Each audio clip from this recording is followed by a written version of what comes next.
Damn! This was a convicted drug dealer, Eddie Dow, who had checks from Jordan worth more than $100,000. What? So MJ was doing drugs too?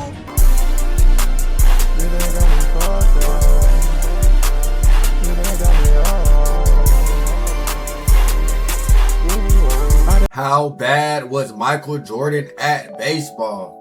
Man, oh man, oh man. I don't know too much about Michael Jordan's baseball career. So if you know a little something, let me know. Or if I get something wrong, you know what I'm saying, let me know down in the comments if you know what I'm saying. So if you're new here, leave a like, comment, subscribe. Follow me on all my socials on the screen next to me and link in the description as well. On the 2,000 subscribers. Without further ado, let's get into this video. Why did Michael Jordan start playing minor league baseball at the peak of his basketball ability? And wait, it was at the peak of his basketball career? I never knew that. Did he really suck as a baseball player? Damn. Some MLB general managers called his baseball skills a disgrace, and Sports Illustrated openly pleaded for MJ to stop playing because he was embarrassing the sport. In the Damn, they was clowning him like that? That's crazy. MLB, the batting average is around 250, but Jordan only played Double-A. That's 2 steps down from the majors, where he batted 202. That'd be like if Derek Jeter decided to stop baseball after he won the World Series, only to start playing basketball in the G League, averaging less than 10 points per game. However, MJ's baseball manager, Terry Francona, a 2-time World Series champion, said that Mike had that money. Michael would have made it to the MLB if he had more time to practice. Some of Jordan's stats, like his steals and on-base percentage, support Francona's theory. And he wasn't the only one saying that Jordan could have been a legitimate MLB player. So just how bad was Michael Jordan at baseball actually? And is there any chance he could have actually... I'm thinking he over here doing his thing. He over here balling and stuff like that. All the time, he wasn't. You know what I'm saying? Oh, also, if you've been to a Michael Jordan game in person, let me know down below in the comment section. Or if you want to request any MJ videos, LeBron, Curry, you know what I'm saying? Let me know down below. Get to the big leagues? In 1992, even before the Barcelona Olympics, Jordan was getting fed up. He was the most popular athlete and one of the most recognizable people in the world, and it was getting out of hand. Jordan actually lived a very isolated life because he couldn't go anywhere without being bothered. I mean, I'm not gonna lie. If you want to be something in life, expect what come with it. You know what I'm saying? Expect the fame, the money, the fortune, the girls. Expect all of that. If you can't take it, don't become it. I'm sorry. It was especially cruel in the age without the internet. The first thoughts about retirement started to creep into MJ's mind. After he had won the 1993 NBA championship, Jordan started contemplating retirement more seriously. But 1 month later, a tragedy struck, which cemented his decision. His father, James Jordan, was robbed and shot to death near his home in North Carolina. What? Jordan's father died? He got shot and killed? Whoa, hold on. I didn't know that. Now, hey, hold on. Hey, request some videos about him. Hey, I gotta watch it. Oh, Jordan father video. Devastated. On October 6, 1993, I need a video Jordan to watch. gave one of the most iconic and shocking press conferences in NBA history. If you ride a roller coaster for 9 years, don't you want to ride something else? Yeah. And that's where I feel right now. I've been on this roller coaster for 9 years. It's just time for me to ride something else. The world couldn't believe it. How could Jordan lose his passion for basketball when he was the embodiment of passion in the NBA? But the heavy burden of fame and his father's passing killed his joy for basketball. He'd already won everything and proven that he was the best. And that was it for Michael. Of course, there is the infamous conspiracy theory that Jordan was actually suspended by the NBA because of his gambling addiction. The NBA indeed had launched an investigation into Jordan's betting trips in the summer of... See, one thing about my rich people, bro, do not gamble, bro. You already rich, bro. Keep your money, stack your money, invest. You know what I'm saying? Save your money. You know what I'm saying? Stay rich, bro. That gambling stuff will have you broke. Prize picks, all that, yes. 1993, after the Bulls' third title. One of the key people in the investigation was Richard Askinas, who claimed that Jordan owed him more than $500,000 from golfing bets. What? God damn! This was a convicted drug dealer, Eddie Dow, who had checks from Jordan worth more than $100,000. What? So MJ was doing drugs too? That's crazy. It proved that MJ wasn't always careful with who he was hanging out with. When Jordan announced his retirement from basketball, the league suspended its investigation, announcing that nothing had been found to implicate that Michael was betting on basketball. Conspiracy theorists interpret these events as an agreement between Jordan, his manager David Falk, league commissioner David Stern, and Bulls owner Jerry Reinsdorf. Oh, so he basically got out of there just in time. He knew what he was doing? He not slick, which bro. MJ would be absent from the NBA to preserve his and the league's image. In whatever version you want to believe, Michael was officially retired, and after several weeks, he approached Bulls owner Jerry Reinsdorf, who also owned the White Sox, that he wanted to start training to play baseball. So Reinsdorf made a call, and MJ started putting in work in the batting cage. After a few weeks, his workouts got more serious, and the word got out that Michael was considering a baseball career. MJ's agent, David Falk, received an offer from the Oakland A's, who promised Jordan a roster spot in the spring. But Michael didn't want to take any shortcuts, and he was loyal to Reinsdorf. And then, on February 7th, 1994. Good. I'm glad he actually wanted to put in that work. There wasn't no Tootsie. If y'all know the Tootsie story, y'all know the rapper Tootsie? I'm glad you know what I'm saying? The White Sox announced that they signed Jordan to a minor league contract 10 days before MJ's 31st birthday. It was his father's dream for Michael to start playing baseball, a game they both loved. And MJ Wait, so how old let me know in the comments, how long do MLB players be playing for? Because he signed at 31. Right, ain't you finna retire in about 2 or 3 years? How long did they be playing for? Let me know down below in the comments. Finally fulfilling his late father's dream, Jordan started working with the famous White Sox hitting coach Walt Riniak, which was the equivalent of an elementary school student taking advanced calculus. Jordan hadn't played baseball in 15 years and didn't have the slightest understanding of Major League hitting. Oh yeah, he was cooked, MJ.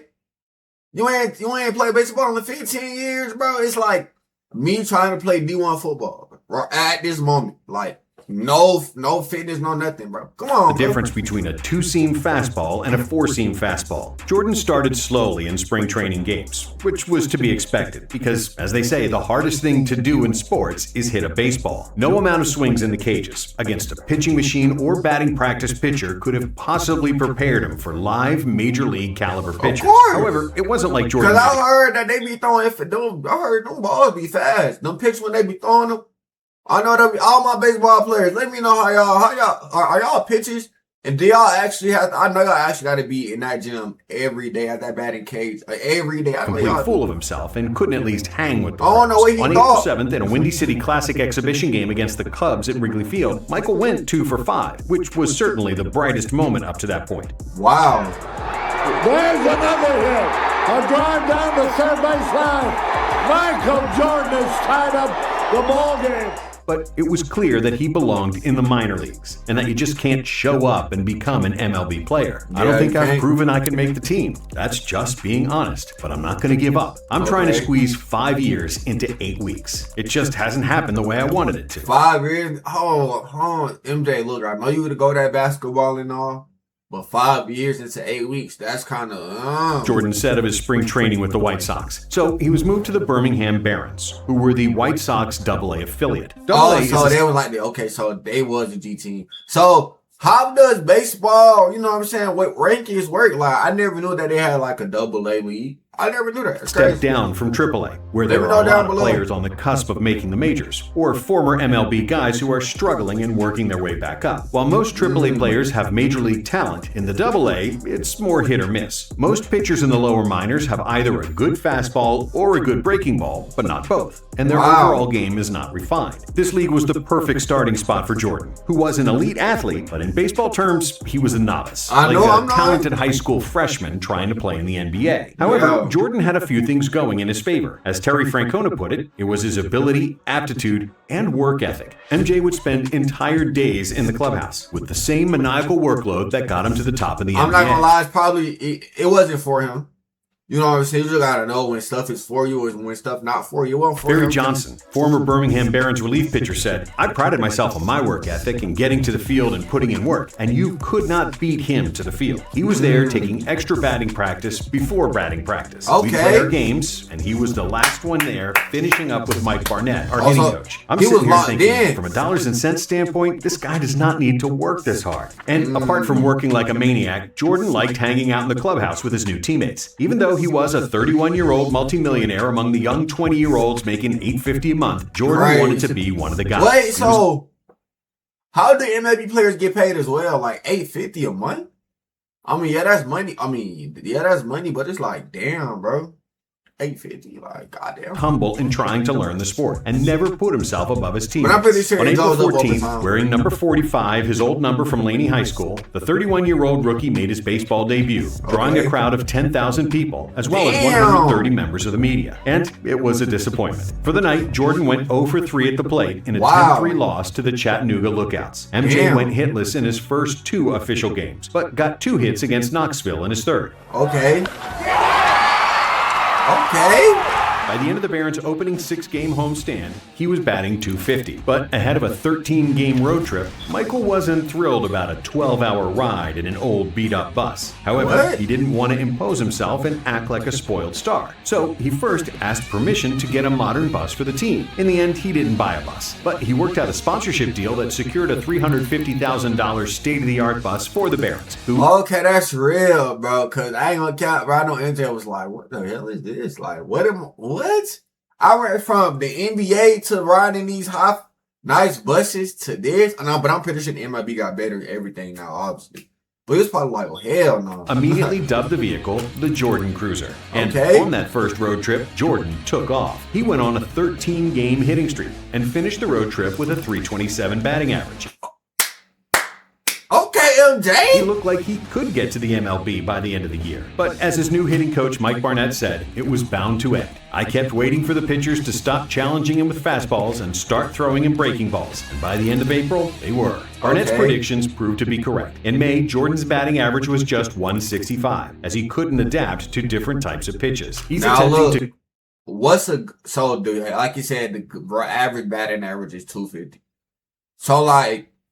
Never mind. Compete with hitters who have seen 350,000 fastballs in their pro lives and 204,000 breaking balls. Baseball is a function of repetition. If Michael had pursued baseball out of high school, I don't doubt he would have wound up making as much money in baseball as basketball. But he's not exactly tearing up Double-A, and that's light years from the big leagues. Rangers pitching instructor Tom House. Before you can hit breaking balls, you have to recognize them, and that takes time and experience. But even then, after you have the epiphany, you have to learn how to act on it, how to pounce on the hangers. He was getting to that stage, Mike Barnett. And even though his coaches kept telling him that he was 3 times better than when he first started playing, there was no doubt that Jordan was getting a little discouraged, especially since his average dropped to 186 on July 29th. But on July 30th, during his 100th game and on his 354th at-bat of the season, Jordan hit his first home run. The pitch, it's a line drive to deep left center field. It's going. Okay, that's not what?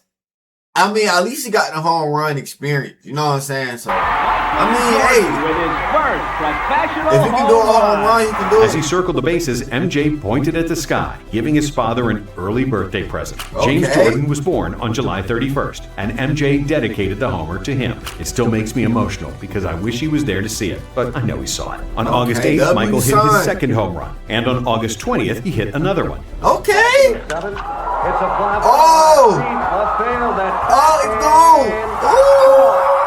He closed out the season with 1 3-hit game and a pair of 2-hit games, and his .276 batting average in August raised his season average to .202. Yes, he only hit 3 home runs, but nobody really hit homers for the Barons that year. They only hit 40 as a team, dead last in the league. Jordan did, however, strike out 114 times in 497 plate appearances. Wait, so I got a question. How many games are in the baseball season? Like, do the Double-A league and the MLB got the same amount of games, or is it different? Let me know down in the comments. Or 23% of at-bats, while the league average in the Southern League that year was 16.4%, significantly below Jordan's rate. After the season, MJ played in the Arizona Fall League, a development league for the top prospects in each organization, where he had a .252 batting average, showing signs of clear improvement. He improved his reactions, first step quickness, and his ability to make decisions while on base. He was also making more contact than he used to, albeit still lacking power.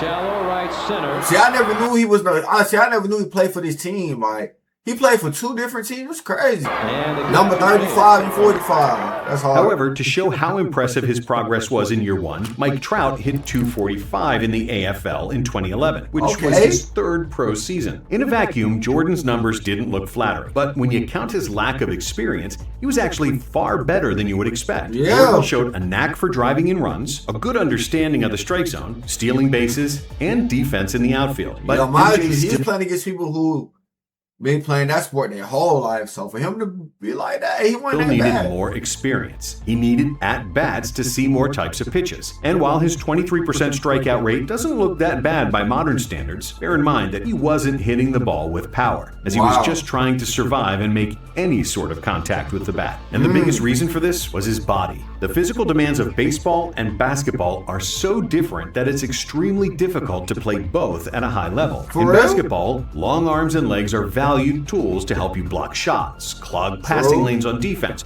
and shoot over opponents on offense. But when it comes to baseball, long limbs are really only beneficial for pitchers who use that extra length to increase momentum and throw harder. Wow, that's why the vast majority of baseball crazy. So MJ best bet was to be a pitcher, because I'm not gonna lie, I can kind of see why now. That's crazy. I never knew that. Jordan's Chicago Bulls teammate Scott Burrell was once a first-round pick for the Seattle Mariners. Milwaukee Bucks' Pat Connaughton was a highly regarded pitcher at Notre Dame before he chose to play basketball full-time. Hall of Fame pitchers like Robin Roberts, Sandy Koufax, and Bob Gibson all played high-level college or pro basketball, while Basketball Hall of Famer Dave DeBusschere played for the White Sox for parts of 2 seasons. For a position player, having long limbs carries a few benefits. Great hitters tend to be compact, generating bat speed and power with relatively short swings. A great example of this is Danny Ainge, who played 3 seasons of pro baseball before getting selected by the Celtics in the '81 NBA draft. In fact, in all of MLB history, only 3 position players listed at 6'6" or taller have hit 300 in a season. When you take a look at Jordan's swing, it's clear that his weight transfer was uncoordinated, and that his swing was putting him off balance, which prevented him from hitting with power. But all those problems were technique-based, which was normal for someone who hadn't played baseball in 15 years. And it's crazy because I know the sport of baseball has advanced so much since then.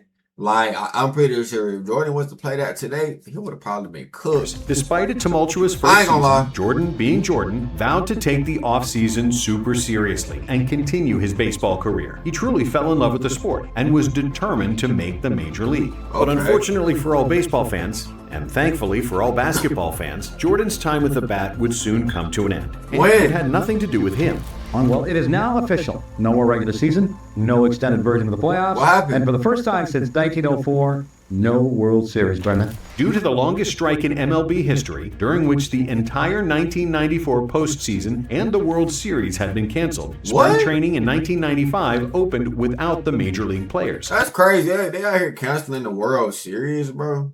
How could y'all cancel that? That's like for baseball, that's like canceling the World Cup. Like, as the strike lingered, MLB owners began making arrangements to start the season with replacement players. But Jordan never wanted to make the MLB like that. He knew that it wasn't his fight and all the negative publicity he would get. So, on March 2nd, 1995, Jordan left camp and was out of baseball for good. And while he was still waiting to see if the basketball season would start. I thought Jordan was playing in the 2000s. I never knew he played in the 90s, bro. See, y'all gotta educate me. I never knew that. Started stopping. If you guys want to request some more videos about MJ basketball career or anything about this, I mean, not basketball. Well, basketball and baseball. You know what I'm saying? Let me know down below. Bulls practice facility. First to shoot a little, then to lift weights, then play a little one-on-one. His competitive juices started flowing again, and on March 18th, he sent the most famous fax message in the history of sports. I'm back. I'm back. That's all Jordan said on Saturday. That was really all Jordan needed to say as his 17-month retirement came to an end. Wow. If there hadn't been a strike, I believe he would have stayed in baseball and would have reached the MLB, said Ryan. Because I thought Jordan played baseball after he retired. Like, after the 2003 season, that's when I thought he played baseball. Barron's manager Terry Francona and his hitting coach Mike Barnett would agree. I found out a couple of things about Michael. Number one, if you tell him no, he'll find a way to make it yes. And if you give him 3 years, 1,500 at-bats, he could find his way to the big leagues. I'm pretty sure about that, Francona. Between 1990 and 2020, there were roughly 8,000 players in the White Sox organization. Among all those yearly stat lines, which include combined minor league stats for players at multiple levels, Jordan is one of only 9 players to get 51 RBIs, 51 walks, and 30 stolen bases. he wasn't that bad, bro. Like, he was actually good. He was pretty. Well, he was compared to an average baseball player, he was bad. But you know what I'm saying? Like, to come from the NBA to the MLB and do this, that's not bad, bro. 5 of those 9 players reached the big leagues. By the time he quit baseball in 1995, Jordan was 32 years old. If there wasn't a strike and he continued playing, due to his work ethic and winning mentality, he probably could have made the MLB. But even this short trip to the world of baseball did Jordan a world of good. He fulfilled his father's dream, found peace, and rediscovered his love for basketball. Okay. And then, we all know what happened next. Jordan. Ooh! Hey! Thanks for watching, and if you like this one, check out the next video, and keep watching nonstop. Man, oh man, oh man, oh man.